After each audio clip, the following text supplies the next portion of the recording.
The Wealthy Widow and the Stranger at Snow Creek Station. The first snowstorm of December swept across the Wyoming frontier with a cruelty that left even the toughest cowboys praying for sunrise. The wind howled through Snow Creek Station, carrying sharp flakes that stung like tiny knives. Margaret Hayes, the wealthiest widow in the county, stepped off the evening train wearing a long navy blue coat trimmed with fur. At 32, she had everything money could buy: land, cattle, and the largest ranch in the territory. Everything except someone to love. 3 years earlier, her husband had died in a ranch accident, leaving her with a fortune and a heart that had forgotten how to smile. As she walked toward her carriage, something caught her eye. A man sat alone on a frozen wooden bench near the station entrance. His coat was torn, his boots nearly falling apart, and snow covered the brim of his old black cowboy hat. His arms wrapped tightly around himself, trying to stop the shivering. Beside him sat a little girl, no older than 6, asleep against his shoulder beneath a thin blanket. Margaret slowed her steps. "Sir," she called gently. The man looked up with tired blue eyes. "Are you all right?" He forced a weak smile. "We're fine." But the lie was obvious. The little girl's lips had turned pale from the cold. Margaret noticed the empty food sack beside them. "When did you last eat?" The man hesitated. "My daughter ate yesterday." "And you?" He looked away. "I don't remember." Margaret's heart tightened. "What is your name?" "Ethan Carter." "And your daughter?" "Lucy." Margaret removed her warm wool scarf and wrapped it around Lucy. "You'll both freeze if you stay here." "I can't accept charity." "It isn't charity," Margaret replied softly. "It's an invitation." Ethan stared at her, suspicious. "Why would a woman like you help strangers?" Margaret smiled sadly. "Because once, someone helped me when I thought my life was over." She extended her gloved hand. "Come home with me." The Hayes Ranch stood proudly on a snowy hill overlooking miles of white fields. Inside, roaring fireplaces filled every room with warmth. Lucy opened her eyes and gasped. "Daddy, is this a castle?" Margaret laughed. "It feels like one sometimes." The housekeeper quickly prepared hot soup, fresh bread, roasted chicken, and apple pie.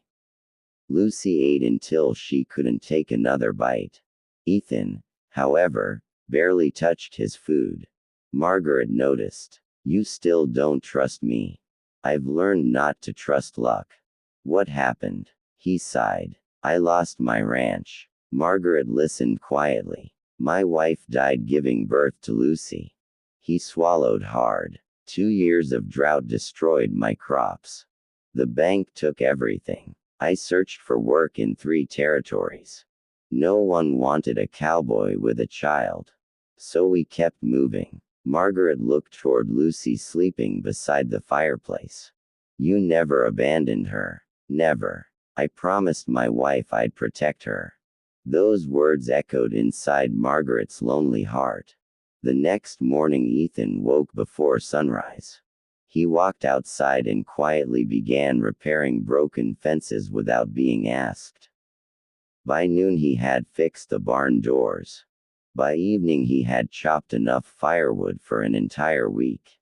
Margaret watched from her office window. Most men admired her money.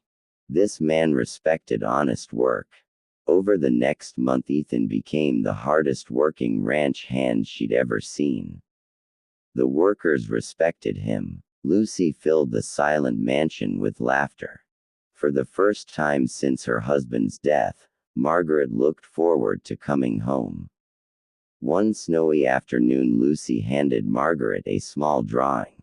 It showed 3 people standing together beneath a bright sun. "Who's this?" Margaret asked. Lucy smiled. "That's Daddy. And me. That's you." Margaret pointed to The little girl. And who's she? Lucy giggled. That's me. Margaret smiled. It's beautiful. Lucy tilted her head. I never had a mama. Margaret's smile faded.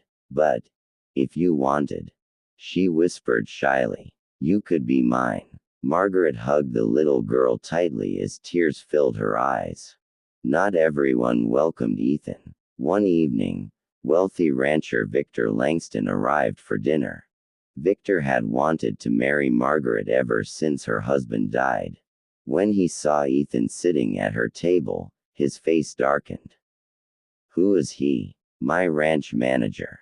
Victor laughed. A homeless drifter. Margaret answered calmly. An honest man. Victor leaned closer. People are talking. They think you've forgotten your place. My place? You're the richest widow in Wyoming. You should marry someone equal. Margaret looked directly into his eyes. A person's worth isn't measured by money. Victor stood. You'll regret this. He left, slamming the door behind him. A week later, disaster struck. A fire broke out in the horse stable during the middle of the night. Flames climbed into the sky. The frightened horses kicked against their stalls. Without hesitation, Ethan rushed inside. One by one, he untied every horse. The roof began collapsing. Margaret screamed. Ethan. A burning beam crashed behind him. Smoke filled the stable. Everyone believed he was trapped. Then, through the flames came Ethan carrying one frightened foal in his arms. He collapsed into the snow. Margaret ran to him. You fool. He smiled weakly. They were depending on me. She grabbed his hand. So am I. At that moment, both of them understood what their hearts had been hiding. Spring arrived, covering the valley with green grass and wildflowers. One afternoon, Ethan packed his saddlebag. Margaret found him saddling his horse. You're leaving. I have to. Why? I've already taken too much. You gave us hope. I gave you extra work. You gave Lucy a father she can be proud of. He looked away. I own nothing. Margaret stepped closer. I don't need another rich husband. I need a good man. Ethan's voice trembled. You deserve someone better. Margaret smiled through tears. I've met richer men. I've met more powerful men. But I've never met a kinder one. She reached into her pocket. It wasn't money. It wasn't a contract. It was a small silver ring that had belonged to her grandmother. My grandmother always said true love begins with respect. She held it out. Ethan Carter, will you build a new life with me? He couldn't speak. Instead, he gently slipped the ring onto his finger. Lucy came running across the yard. Does this mean we're a family? Margaret laughed. Yes. Lucy threw her arms around both of them. I wished for this every night. That summer, the Hayes Ranch became known throughout the frontier for something far greater than its wealth. Travelers who had nowhere to go always found a warm meal there. Widows found work. Orphans found shelter. Hungry cowboys found hope. Whenever people asked why the richest woman in Wyoming had married a penniless cowboy, Margaret always smiled and gave the same answer.